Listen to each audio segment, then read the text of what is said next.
नमस्कार व्यूअर्स, आप सभी का स्वागत है रेडियो द्वारका में। और मेरे साथ प्रशांत मुकुंद प्रभु हैं। और आज प्रशांत मुकुंद प्रभु से एक बहुत ही खास प्रश्न लेने जा रहा हूं, क्योंकि हम सब ने गीता के बारे में सुना है। हम सब ने ये भी सुना है कि भगवान कृष्ण ने अर्जुन को गीता सुनाई थी महाभारत युद्ध के पहले कुरुक्षेत्र के मैदान में। आज का जो मेरा प्रश्न है वो इसी चीज़ से लेकर है कि प्रभु जी, भगवान कृष्ण ने अर्जुन को जब गीता सुनाई थी, ये सब कुछ पूरा डिटेल में शास्त्रों में लिखा हुआ है, व्याख्या है, क्या ये भी है कि किस दिन सुनाई थी?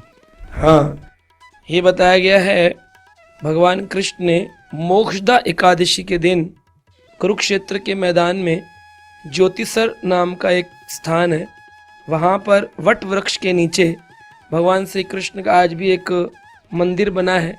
उसे गीता बताने का, गीता बोलने का स्थान कहते हैं। उसी स्थान पर मोक्षदा एकादशी के दिन, जिसे लोग गीता जयंती बोलते हैं, उस दिन भगवान कृष्ण ने 18 अध्याय 700 श्लोकों की जो गीता है, उसमें से 574 श्लोक श्री कृष्ण ने कहे हैं। बाकी कुछ अर्जुन के प्रश्न हैं, एक धृतराष्ट्र का प्रश्न है, कुछ संजय की अपनी, जो संजय बैठकर धृतराष्ट्र को सुना रहे थे, कुछ उनकी धारणा है कि मैं ऐसा समझता हूँ, मेरी मति ऐसा समझ पा रही है, तो कुछ श्लोक उनके हैं। तो कुल मिलाकर 1,00,000 श्लोकों की महाभारत है, जिसके भीष्म पर्व के 700 श्लोकों को भगवत गीता कहते हैं। और ये मोक्षदा एकादशी के दिन 45 मिनट में भगवान कृष्ण ने अर्जुन को सुना दिया था, जिसे पढ़ने के लिए हम लोगों का कभी कभी पूरा जीवन चला जाता है और हम गीता नहीं समझ पा रहे। भगवान ने 45 मिनट में देववाणी संस्कृत में, अर्जुन संस्कृत में प्रश्न करते थे और भगवान कृष्ण संस्कृत में उसका उत्तर तुरंत देते रहे। तो 45 मिनट में ये पूरा संवाद समाप्त हो गया है। उसके बाद 18 दिनों तक ये युद्ध चलता रहा और 18वें दिन के बाद में विजय घोषित हुई। जो बात संजय ने पहले दिन ही कह दी थी, यत्र योगेश्वर कृष्णः यत्र पार्थो धनुर्धरा तत्र श्री विजय भूतिर ध्रुव नीतिर्मतिर मम।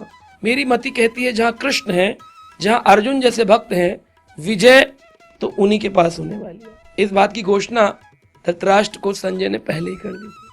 धृतराष्ट्र और ज्यादा भाव विवल हो गए, क्या मेरे पुत्र हार जाएंगे, घबरा गए थे। तो उस कारण से बाद में ये महाभारत का युद्ध में 18 अक्षौणी सेनाएं थी। 7 अक्षौणी सेनाएं पांडवों की साइड थी, 11 अक्षौणी सेनाएं जो थी वो दुर्योधन की साइड, कौरव की साइड थी। उसमें 10 तो उनकी अपनी थी, एक श्री कृष्ण की नारायणी सेना थी, तो टोटल 11 हो गई थी। और भगवान कृष्ण ने कहा था, मैं पांडवों की ओर जा तो रहा हूं, परंतु अस्त्र शस्त्र नहीं उठाऊंगा और बिना अस्त्र शस्त्र के मैं युद्ध करूंगा। फिर भी हम देखते हैं कि भगवान ने भीष्म पितामह को अपना स्वरूप दिखाने के लिए रथ के पहिए को धारण कर लिया। तब भीष्म घुटनों के बल आ गए और उन्होंने कहा, मैंने पहली बार देखा है, प्रबल प्रेम के पाले पड़कर प्रभु को नियम बदलते देखा, अपना मान टले टल जाए पर भक्त का मान न टलते देखा। भक्त की इच्छा थी कि भगवान मुझे सुदर्शन रूप में दर्शन दे, तो भगवान ने चक्रधारी रूप में उनको भीष्म पितामह को दर्शन दिया। तो ऐसे अनेक अनेक संवाद हम गीता में पढ़ते, अद्भुत प्रसंग है। जीवन में अगर कोई व्यक्ति डिप्रेशन में है, परेशानी में है, अगर उसे लगता है मेरा करियर अभी शुरू करना, मुझे करियर काउंसलिंग की आवश्यकता है, लाखों हजारों रुपए खर्च करने की जरूरत नहीं है, आप केवल एक बार गीता की एक प्रतिलिपि उठाएं और पढ़ें।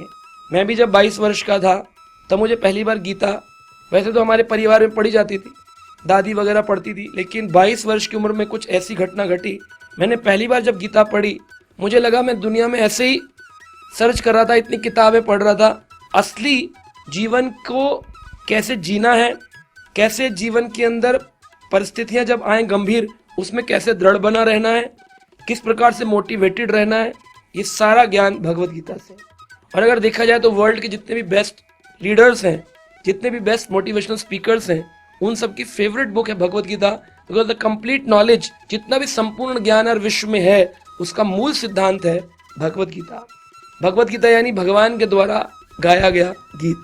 तो हम लोगों ने कितने फिल्मी कलाकारों के गीत गाए हैं, अगर कृष्ण का गीत गाएं तो आपको फिर संसार में फिर अन्य गीत गाने की आवश्यकता नहीं। अच्छा प्रभु जी, आपने बोला मोक्षदा एकादशी के दिन भगवान ने सुनाई थी, तो ये तो बहुत विशेष दिन हुआ कि स्वयं भगवान ने अर्जुन को जब गीता सुनाई थी। क्या, और आपने बोला गीता जयंती, तो मैं अगर आपसे प्रश्न करूं कि जो आम व्यक्ति हैं, जो साधारण गृहस्थ लोग हैं, जो अपना जीवन जी रहे हैं, उनको इस दिन कुछ विशेष काम करना चाहिए? गीता जयंती के दिन एक तो प्रयास करना चाहिए, या तो हिंदी पूरी भगवत गीता पढ़ ले, या तो एटलीस्ट अनुवाद पढ़ ले, या तो अगर संस्कृत पढ़ सकते तो श्लोक पढ़ ले। तुम्हारे मंदिरों में, इस्कॉन में दोनों तरह का क्रिया होती है। संस्कृत श्लोकों की आहुति होती है, यज्ञ होता है।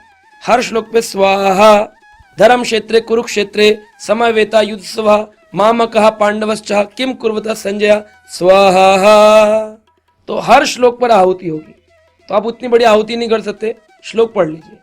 आगे पढ़ते एक अध्याय पूरा करने में 10 से 12 मिनट लगते हैं अगर लगातार संस्कृत पढ़ा जाए। संस्कृत नहीं पढ़ सकते, हिंदी अनुवाद पढ़ ले, ट्रांसलेशन। कोशिश करें 24 घंटे दिन के अंदर हम 700 श्लोकों को एक बार अपनी आंखों के सामने गुजार दें। मुश्किल से 2 से 2.5 घंटे लगेंगे अगर ध्यान से बैठ के पढ़ा जाए। बंटवारा करके भी पढ़े तो 3 घंटे में पूरी हो जाती है। हम लोग यज्ञ करते हैं 2 घंटे में पूरा यज्ञ हो जाता है। तो विशेष रूप से गीता का पाठ ही गीता जयंती का मूल सिद्धांत है। भगवान कृष्ण जिस ज्ञान को देने के लिए, धर्म की स्थापना करने के लिए आए, तो आज लोग कहते हैं भगवान कहाँ है, धर्म कहाँ है? गीता में धर्म है। आप गीता पढ़िए, धर्म आपके साथ है।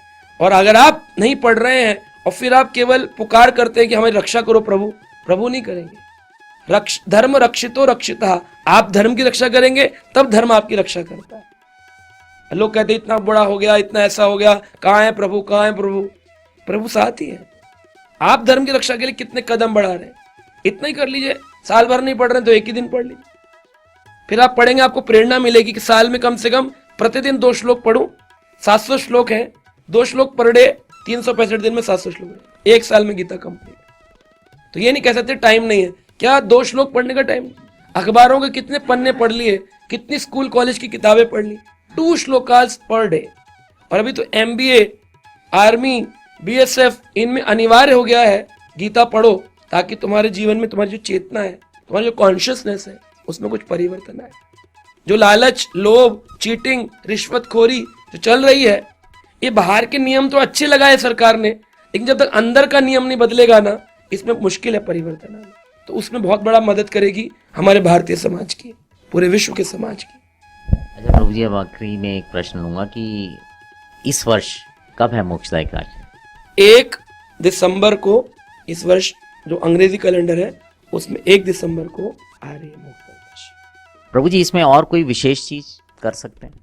जैसे गीता जयंती पर हम लोग तुला दान भी करते हैं, तो आकर के अपने वजन के बराबर अपने बच्चे, अपने परिवार के नाम से गीता दान कर सकते हैं। कहते हैं ज्ञान दान सबसे बड़ा दान है। तो आप स्वयं अगर आपके पास है तो आप परिवार में बांटिए। अगर आप नहीं बांट सकते हमको दे दीजिए, आप हमारे को खरीद करके दे दीजिए। हम भागवत प्रवचन करेंगे जेलों में, कॉलेजों में, स्कूलों में, जहाँ जिनके पास धन नहीं है, गरीब बस्तियों में, वहाँ हम आपके ओर से इस गीता के ज्ञान को वितरित करेंगे। तो आप नीचे जो नंबर है इस पर संपर्क कर सकते हैं, मैसेज कर सकते हैं।